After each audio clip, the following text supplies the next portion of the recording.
নমস্কার বন্ধুরা, আজকে একটা নতুন ভিডিও। তো কদিন ধরেই আমাকে অনেকে জিজ্ঞেস করছিল পরিবেশ 2.0 মানে পরিবেশ পোর্টাল 2.0 এটার কি মানে কি করতে হবে কি না করতে হবে, কেন এটা হঠাৎ বেরোলো বা কি পরিবেশ 2.0 এটাও হয়তো সবাই জানেন যে 28 আগস্টের মধ্যে সাবমিট করতে হবে। এবার কি সাবমিট করতে হবে কি না সেগুলো নিয়েই আজকে একটুখানি কথা বলবো, যতটুক আমি জানি। পুরোটা তো আমি জানি না, যতটুক আমি জানি। পরিবেশ 2.0-তে আপনার যা পাখি আছে, যেগুলো ওদের ওখানে লিস্টেড, সেই পাখিগুলো আপনাকে ঢোকাতে হবে। একবারে আপনি অ্যাপ্রক্স ধরুন প্রায় 20-25টা ধরনের পাখি ঢোকাতে পারবেন এক এক ফাইলে। কিন্তু এবার আসি, পরিবেশ 1-এ যাদের যেটা ঢোকানো ছিল সেই হিসাবেই তারা ঢোকাতে পারবেন। পরিবেশ 1 যদি কারোর আগে করা না থাকে তাহলে সেই ক্ষেত্রে এই মুহূর্তেই পরিবেশ 2-তে তাদের কাজ করাটা একটু অসুবিধাজনক। পরিবেশ 1-এ ধরুন আপনি পাখি ঢুকিয়েছিলেন finch, Java, cockatiel, normal conure, sun conure, তাহলে এর মধ্যে এগুলো আপনি পরিবেশ 2-তেও যখন লগ ইন করবেন তখন দেখতে পাবেন। দেখতে পেয়ে ওগুলো তো আপনি আপডেট করতে পারেন। কিন্তু এবার ধরুন আপনি পাখি ঢুকিয়েছিলেন পরিবেশে হলো গিয়ে নানান রকমের ফিঞ্চ, জাভা, তারপরে ধরুন বদ্রি, এইগুলো সেইখানে কিন্তু আপনি যদি এখন সেগুলো চেঞ্জ করে থাকেন, ধরুন আপনার কাছে এই মুহূর্তে সানকুনুর আছে, এই মুহূর্তে আপনার কাছে মঙ্ক আছে, এই মুহূর্তে আপনার কাছে অন্য কোনো বড় পাখি আছে, রোজেলা আছে, প্যারাকিট টাইপের কোনো পাখি আছে, সেই ক্ষেত্রে কিন্তু আপনার রেজিস্ট্রেশন করানোটা একটু চাপের হয়ে যাবে।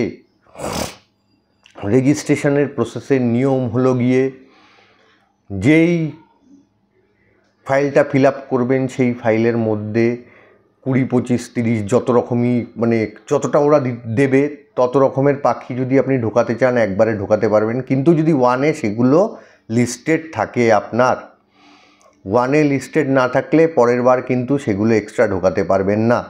যদি ঢোকাতে হয় ট্রান্সফার নিয়ে ঢোকাতে হবে। এবার তার নিয়মের অনুযায়ী 1000 টাকা যে আপনাকে ট্রান্সফার দেবে তাকে পে করতে হবে, আর 1000 টাকা আপনি যে ট্রান্সফার নেবে তাকে পে করতে হবে।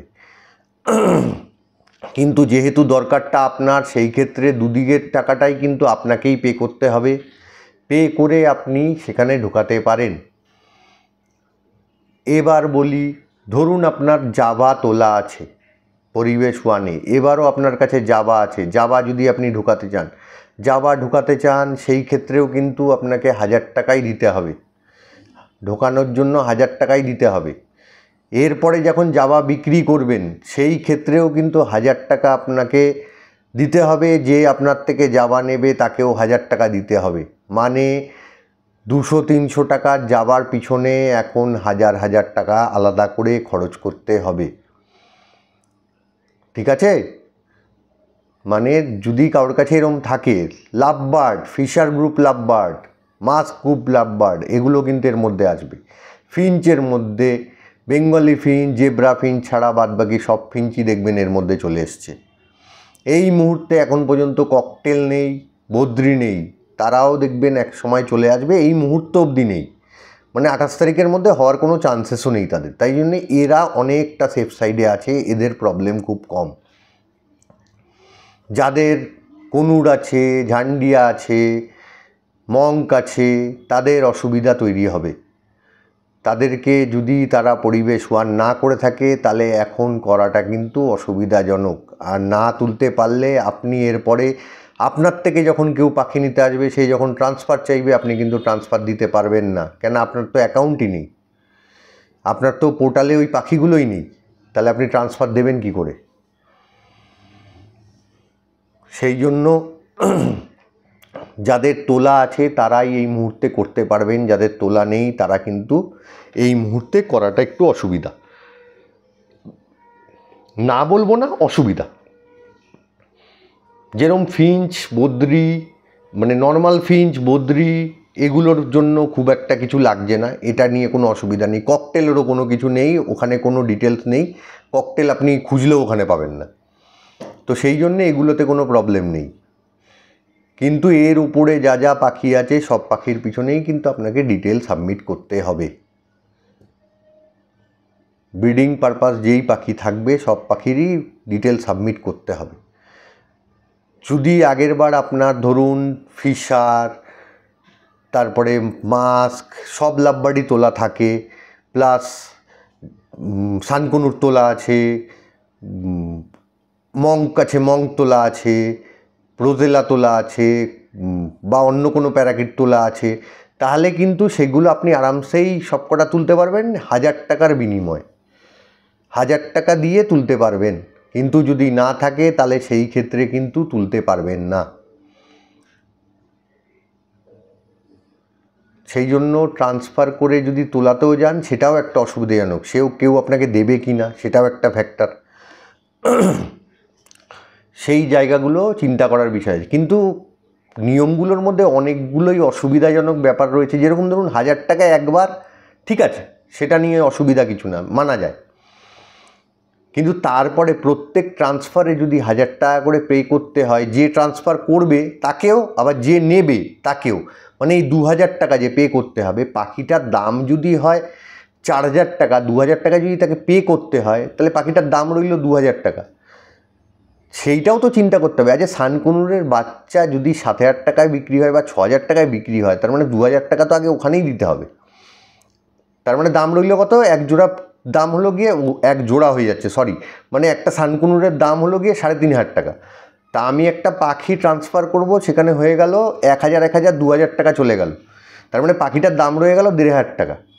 তা কোন হিসাবে আমি পাখিটা ট্রান্সফার করব? এই নিয়মগুলোর মধ্যে প্রচুর অসুবিধা রয়েছে, সেই জন্য প্রতিবাদ করে এর পিছনে কেসও চলছে। নর্মাল আমাদের হাইকোর্টে চলছে, তারপরে বলুন অন্য কোর্টে চলছে, দিল্লি ফিল্লি কোর্টেও চলছে। তো এই নিয়ে অনেক ঝামেলা ঝঞ্ঝাট হচ্ছে। এখনও স্পেসিফিক্যালি 28 তারিখই যে লাস্ট ডেট সেটাও কোনো ব্যাপার না, কেননা বহু লোকের আছে যাদের এই মুহূর্তে হবে না, বহু লোক আছে। সেই জন্য একদম ভয় পাবেন না, একদম টেনশান নেবেন না। সরকারের এই যে নিয়মটা বানানো, এই নিয়মটার মধ্যে অনেক গলদ আছে, অনেকগুলো গলদ আছে। তো সেই জন্য এটাকে সরকারকে ঠিক করতে হবে। যারা প্রোটেস্ট করছে তারা ভুল করছে না, যে নিয়মটা বানিয়েছে তার প্রবলেম আছে। জাবা পাখিকে তুমি ঢুকিয়ে দিয়েছো, জাবা পাখির তুমি মার্কেট প্রাইসটা জানো না এখন পর্যন্ত। মার্কেট প্রাইস জানলে পরে তুমি জাবা পাখির পিছনে 1000, 2000 টাকা খরচা করতে বলতে, একটা 150 টাকার একটা পাখি নেবে, 150 টাকার পাখির পিছনে 2000 টাকা এক্সট্রা খরচ করবে, মানে পাখিটার দাম হয়ে গেল তখন 2150 টাকা। এটা কি কোনো কথার কথা হলো? এই নিয়ে কোনো চিন্তা করবেন না। পরিবেশ পোর্টাল মানে 28 তারিখের ভিতরেও যদি কেউ কমপ্লিট না করতে পারেন, আমি আপনাদের বলছি এটা আবার রিভাইজড হবে, আবার রিভাইজড হবে, আবার রিভাইজ হয়ে আবার লোককে করতে হবে। কেন পরিবেশ পোর্টালের যে গলদগুলো আছে তার সেগুলো ঠিক করতে হবে। শুধু তাই না, ফিল আপ যে করবেন, ফিল আপের ভিতরে মেল আলাদা ফিল আপ করতে হবে, ফিমেল আলাদা ফিল আপ করতে হবে, অনেকগুলো ইয়ে রয়েছে। মেল ফিল আপ আলাদা করতে হবে, ফিমেল আলাদা ফিল আপ করতে হবে। আমি মানতে পারি এই 1000 টাকা করে যেটা নিয়ে, যে পাখির দাম 50,000, 1 লাখ টাকা, সেখানে তুমি 1000 টাকা করে নিচ্ছ তাও বুঝলাম, কিন্তু যে পাখির দাম নেই সেখানে তুমি 1000 টাকা করে কোন ভিত্তিতে চাও? আজকে গোল্ডিয়ান ফিঞ্চ কেউ কিনতে গেলেও 400 টাকা এক পিস গোল্ডিয়ান ফিঞ্চের দাম যদি হয়, তো তার পিছনে আমি 2000 টাকা খরচ করব, মানে 2400 টাকা হয়ে যাবে গোল্ডিয়ান ফিঞ্চটার দাম। এক পেয়ার নিতে গেলে 4800 টাকা দাম। এ কি সম্ভব? যেটা সম্ভব না সেই জিনিসগুলো দিয়ে রেখেছে, যেটা মানুষ করতে পারবে না। কি হবে? আসলে পরে পাখি নিয়ে যাব, পাখি উড়িয়ে দেবেন, এর বাইরে কি হবে? কিন্তু এরম টাকা যদি আমরা এইভাবে 2000 টাকা করে দিই আজকে, কালকে দেখবেন 4000 টাকা হবে, 4000 টাকা দিয়ে 6000 টাকা হবে, আলটিমেটলি কোনো লাভের লাভ হবে না। পরিবেশ পোর্টাল 1 হয়েছিল, কজনের বাড়িতে ভেরিফিকেশান হয়েছে, কজনের সার্টিফিকেট পেয়েছে, কজনের কী এসছে? আমি তো পাইনি সার্টিফিকেট, কোনো ভেরিফিকেশান হয়ে গেছিলো। আজকে 1 বছর 1.5 বছর কেটে গেছে, আমি কিন্তু কোনো সার্টিফিকেট পাইনি। আজকে আবার নতুন একটা পরিবেশ পোর্টাল 2 বানিয়েছে, এবার 2টাও দেখা যাবে বন্ধ হয়ে গেছে, 2 এর পরে 3 বানাবে। তো এইভাবে কোনো আলটিমেটলি এরা জানেই না বার্ড মার্কেটটার সিচুয়েশান কি, এদের কাছে প্রপার লোক নেই যে এদেরকে প্রপার অ্যাডভাইস দেবে যে না এই মুহূর্তে বার্ড মার্কেটের প্রাইস এইগুলো এই চলছে, এগুলো এই চলছে, এতগুলো ট্রেডার, এতগুলো ব্রিডার, এই ডিটেল ওদের কাছে নেই, কিচ্ছু নেই। ডিটেল যদি থাকতো এই ধরনের একটা উদ্ভট সিস্টেম বানাতোই না। তো সেই উদ্ভট সিস্টেমের ভিতরে যে ঢুকতেই হবে এমন কোনো বাধ্যবাধকতা নেই, কেননা সিস্টেমের ভিতরে ঢোকার মতো অবস্থাই অনেকের নেই, তো সেই জন্য তার ঢোকার ব্যাপারই নেই। যে লাভবার্ড পুষছে, ধরুন কমা পয়সার লাভবার্ড, সে কি আর এর ভিতরে ঢুকে কোনো লাভের লাভ হবে তার? তা সে পয়সা খরচ করতে যাবে কোন খুশিতে? 2000 টাকা ওখানে না দিয়ে তার দিয়ে তো ফ্রিতে পাখিগুলো কাউকে দিয়ে দেওয়া ভালো, একটা দুটো করে অন্য লোককে দিয়ে দেওয়া ভালো। কার কার বাড়ি দিয়ে যাবে, যাও গিয়ে খোঁজো। আলটিমেটলি কি বলুন তো, মানে এই যে নিয়মটা, এই নিয়মটার পুরোপুরি বিরোধিতা করি আমি। যা নিয়ম বানিয়েছে এটার পুরোপুরি বিরোধিতা করি। মানে এই নিয়মটার মধ্যে অনেক গলদ রয়ে গেছে। ফার্স্ট টাইমের 1000 রুপিসটা আমি অ্যাকসেপ্ট করতে পারি, কিন্তু বাদ বাকি কোনো কিছুই প্রপারভাবে নেই। বার্ড ওয়াইজ তুমি ইয়ে করো, যে বার্ডের যেরম ইয়ে সেভাবে তুমি করো। আর এই মানে লক্ষ্যটা কে রাখবে যে প্রপার যে সব কিছু হচ্ছে, এই লক্ষ্যটা কে রাখবে? এটার জন্য তো লোক চাই আলাদা। কে রাখবে লক্ষ্য? আপনি ফোন করুন বন দপ্তরে, দেখবেন আপনার কাছে ওদের কাছে কোনো মেমো আসে না, কোনো রিপোর্ট নেই ওদের কাছে। জিজ্ঞেস করলেই বলবে মেমো তো নেই কিছু, আমাদের এখন কোনো অর্ডার আসেনি। মানে অর্ডার কী পাবে ওরা নিজেরাই জানে না, এদিকে 28 তারিখের ভিতরে কমপ্লিট করতে হবে, এই হলো অবস্থা। তো সেই জন্য পরিবেশ পোর্টাল নিয়ে খুব ঘাবড়ানোর কোনো কিছু হয়নি, কেন পরিবেশ পোর্টালের মধ্যে অনেক ভুলভ্রান্তি রয়েছে, সেগুলো ঠিকঠাক হবে। সেই জন্য সময় আপনারা বহুত পাবেন, 28 তারিখটাকেই ধরে বসে থাকবেন না। আর যাদের পরিবেশ 1-এ এন্ট্রি করা নেই তাদেরও তো কোনো একটা ব্যবস্থা হবে, তো সেই ব্যবস্থার জন্য ওয়েট করুন, নিশ্চয়ই ব্যবস্থা হবে। তারপরেই আপনারা নয় যা যা করার সেগুলো করবেন, আর যাদের এই মুহূর্তে করতে পারছেন তারা করে নেবেন। কিন্তু ট্রান্সফার যদি আমাকেই কেউ বলে ট্রান্সফার করে নিতে, মানে 1000 টাকা দেবো তারপরে পাখি পাবো আলাদা, মানে আলাদা 1000 টাকা দেবো তারপরে পাখি পাবো, আমি ট্রান্সফার করাবো না এই মুহূর্তে। কেননা ট্রান্সফার করাবো কোন ভিত্তিতে?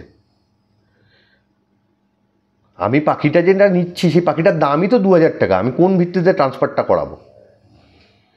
পাখির মার্কেট যে পড়েছে সেটার দিকে কি নজর দিয়েছে সরকার? বাইরে ট্রেড বন্ধ করে দিয়েছে, কি লাভ হয়েছে তাতে? বাইরে থেকে কি 2 নম্বরইভাবে পাখি এখানে আসে না? এখান থেকেই যত সমস্যা। আলটিমেটলি কিন্তু আমাদের কোনো লাভের লাভ হয়নি, সেইগুলো চিন্তা করে এই মুহূর্তেই পরিবেশ পোর্টাল নিয়ে অত কিছু ভাবার দরকার নেই। যেরমভাবে পাখি নিয়ে কাজ করছেন কাজ করুন, পাখিকে সুস্থ রাখুন, সেটা হলো বেশি ইম্পর্টেন্ট এখন। পাখি সুস্থ রাখতে থাকুন, ওদের নিয়ম যদি ওরা ঠিকঠাক করে নিশ্চয়ই সবাই এর মধ্যে ইনভলভ হবে, সবাই সরকারকে সহযোগিতা করবে, কেন করবে না? ঠিক আছে, আজকের ভিডিও এখানেই শেষ করছি। নমস্কার, গুড নাইট।